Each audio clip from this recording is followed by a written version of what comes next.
चालाक सेठ और भोले किसान की कहानी। बहुत समय पहले की बात है। सीतानगर नाम का एक छोटा सा गांव था। चारों ओर हरे भरे खेत, पगडंडियों पर चरती गायें और दूर दूर तक ताड़ और नीम के पेड़ हवा में लहराते थे।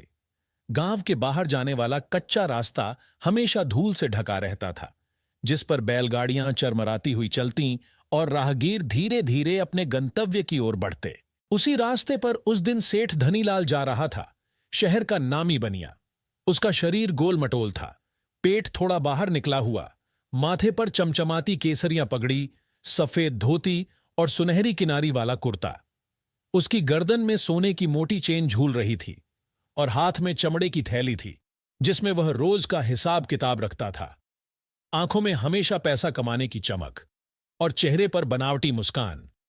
चलते चलते सेठ मन में बड़बड़ा रहा था, अरे आज तो कोई सौदा भी नहीं हुआ, कोई कमाई नहीं हुई, दिन बेकार गया। तभी उसकी नजर आगे पड़ी। रास्ते पर एक किसान भोला धीरे धीरे चल रहा था। दुबला पतला शरीर, धूप से सांवला चेहरा, सिर पर फटी पगड़ी, कंधे पर हल्का डंडा और पैर में पुराने चमड़े के जूते।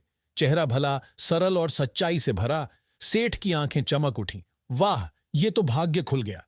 देखूं इस भोले किसान से कुछ फायदा निकले क्या। वह तुरंत तेजी से कदम बढ़ाकर किसान के पास पहुंच गया। सेठ धनीलाल ने अपना सिर ऊंचा किया, मूंछों को ताव दिया और मुस्कुराते हुए बोला, राम राम भाई, कैसी खेती किसानी चल रही है। किसान भोला ने मुस्कुराकर जवाब दिया, राम राम सेठ जी, सब ईश्वर की कृपा है, जैसे भगवान रखे वैसे ही हम जी लेते हैं।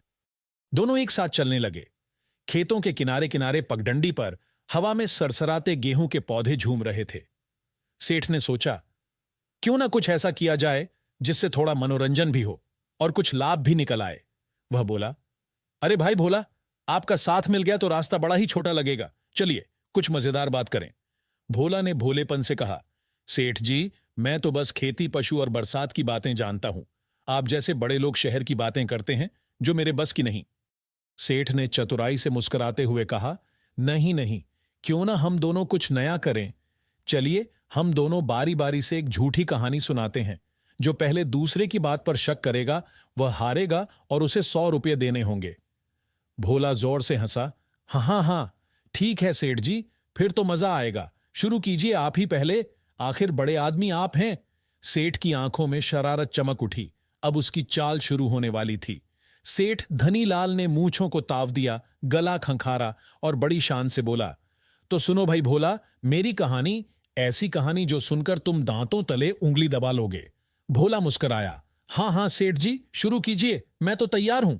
सेठ ने हाथ हवा में लहराया और बोला, एक दिन मैं इसी रास्ते जा रहा था। धूप तेज थी और हवा में रेतीले कण उड़ रहे थे। तभी सामने से एक व्यापारी आता दिखा। उसके साथ 101 ऊंटों का काफिला था, सबके सब एक दूसरे की नाक की रस्सियों से बंधे हुए। ऊंटों की पंक्ति आधे कोस तक फैली हुई थी।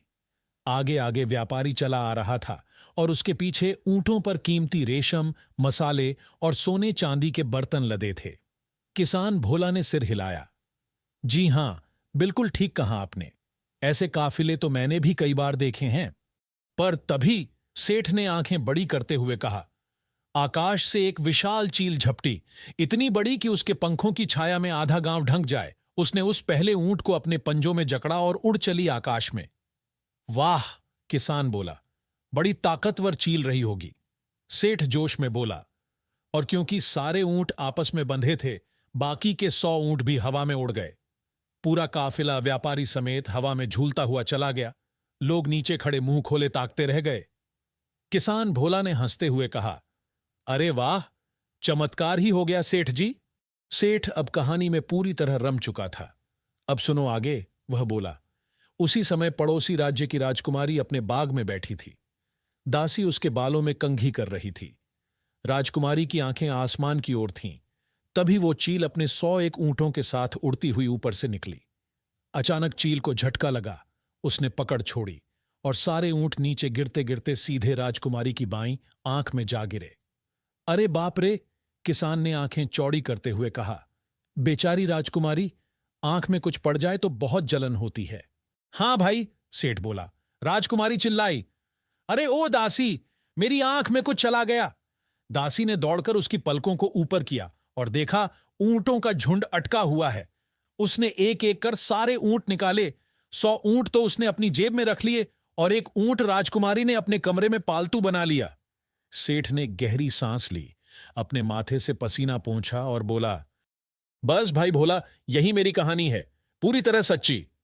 किसान भोला ने भोलेपन से सिर हिलाया और बोला, वाह सेठ जी, क्या अद्भुत बात कही आपने, और निश्चय ही यह सब एकदम सत्य है, इसमें जरा सा भी संदेह नहीं। सेठ अपने मन में मुस्कुराया। उसे लगा कि अब उसकी जीत पक्की है। सेठ धनीलाल ने हंसते हुए कहा, अब तुम्हारी बारी आई भाई भोला, अब देखते हैं तुम्हारी कहानी में कितना मजा है। किसान भोला मुस्कुराया, अपने सिर की पगड़ी ठीक की और बोला, ठीक है सेठ जी, अब मेरी कहानी सुनिए। यह भी उतनी ही सच्ची है जितनी आपकी ऊंट और चील वाली। सेठ ने मूंछों को ताव देते हुए कहा, हां हां, शुरू करो, मैं सुनने को तैयार हूं। किसान ने थोड़ी देर तक आसमान की ओर देखा, जैसे कोई पुरानी याद ताजा कर रहा हो। मेरे पिता बहुत संपन्न किसान थे, उसने कहना शुरू किया।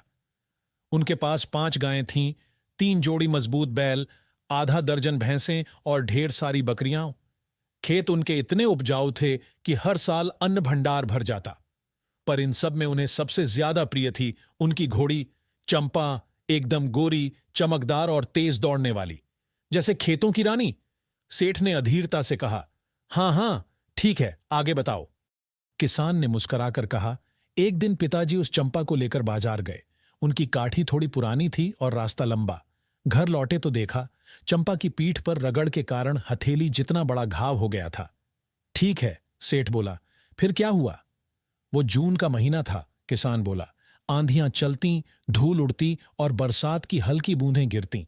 उसी दौरान घोड़ी के घाव में धूल के साथ कुछ गेहूं के दाने चिपक गए और गर्मी, धूल और नमी के कारण वे दाने वहीं अंकुरित हो गए। सेठ हंसकर बोला, गेहूं तो जब मौका मिलता है उग ही जाता है। बिल्कुल, किसान बोला, लेकिन कुछ ही हफ्तों में उस घोड़ी की पीठ पर इतना बड़ा खेत उगाया कि हमें 20 मजदूर बुलाने पड़े फसल काटने के लिए। हर मजदूर ने दिन रात काम किया और जब कटाई पूरी हुई तो हमने 400 मन गेहूं उसी घोड़ी की पीठ से काटा। वाह, सेठ बोला, बहुत अच्छी पैदावार रही। किसान ने बात आगे बढ़ाई, लेकिन सुनिए सेठ जी, उसी साल आपके पिता, गरीब सेठ जी, हमारे खेत पर आए। उन्होंने दोनों हाथ जोड़कर कहा, ओ पड़ोसी, घर में कुछ नहीं बचा, थोड़ा गेहूं उधार दे दो, 16 मन दे दो, जब किस्मत खुलेगी तो लौटा दूंगा। मेरे पिता ने कहा, अरे पड़ोसी हो, ले जाओ भाई, और जब हो सके चुका देना। हां फिर? सेठ ने कुछ चिढ़कर पूछा। किसान ने गहरी सांस ली और बोला, फिर क्या, आपके पिता गेहूं ले गए पर कभी लौटाया नहीं। आज तक वो कर्ज बाकी है। अब तो सोचता हूं अदालत में दावा कर ही दूं। आखिर 16 मन गेहूं कम थोड़े ही होता है। सेठ का चेहरा एकदम लाल पड़ गया। उसके माथे पर पसीना चमकने लगा। अब उसे समझ आ गया था कि चालाकी में भी कभी कभी भोलेपन की जीत हो जाती है। किसान की बात सुनकर सेठ धनीलाल का चेहरा पीला पड़ गया। उसकी आंखें फटी रह गईं और गले से आवाज तक नहीं निकली। उसने जल्दी जल्दी अपनी मोटी उंगलियों पर हिसाब लगाना शुरू किया, जैसे कोई रास्ता ढूंढ रहा हो जिससे खुद को बचा सके। फिर बड़बड़ाते हुए बोला, हम गेहूं तो सस्ता ही है। अच्छा, मैं गेहूं का दाम दे देता हूं। भोला किसान मुस्कुराया। सेठ जी, दाम की कोई बात नहीं, शर्त आपकी थी और शर्त का दाम 100 रुपये था। अब सेठ समझ चुका था कि चालाकी में वह खुद फंस गया है। जो जाल उसने किसान को फंसाने के लिए बुना था, उसमें अब खुद उलझ चुका था। उसकी सारी बनियागिरी, हाजिरी और चालाक दिमाग उस पल बेकार हो गया। भारी मन से उसने अपनी थैली से 100 रुपये निकाले और किसान के हाथ में रख दिए। किसान ने मुस्कुराते हुए कहा, धन्यवाद सेठ जी, अब आप भी मानिए कि ईमानदारी की जीत हमेशा होती है। सेठ सिर झुकाए वहां से चला गया और गांव भर में उसकी हार की कहानी फैल गई। ये कहानी हमें सिखाती है कि लालच और झूठ से हमेशा हार ही मिलती है। बुद्धिमानी, धैर्य और सादगी अंत में जीत दिलाती है। या यूं कहें, जैसी करनी वैसी भरनी, चालाकी का जाल आखिर खुद ही सेठ को फंसा गया। दोस्तों, अगर आपको हमारी ये कहानी अच्छी लगी हो तो वीडियो को लाइक करें, अपने दोस्तों के साथ शेयर करें और हमारे चैनल कहानियों वाला इंडिया को सब्सक्राइब करना बिल्कुल न भूलें। अपनी प्यारी सी राय हमें कमेंट्स में जरूर लिखें। तो चलिए मिलते हैं अगली नई और मजेदार कहानी में। धन्यवाद।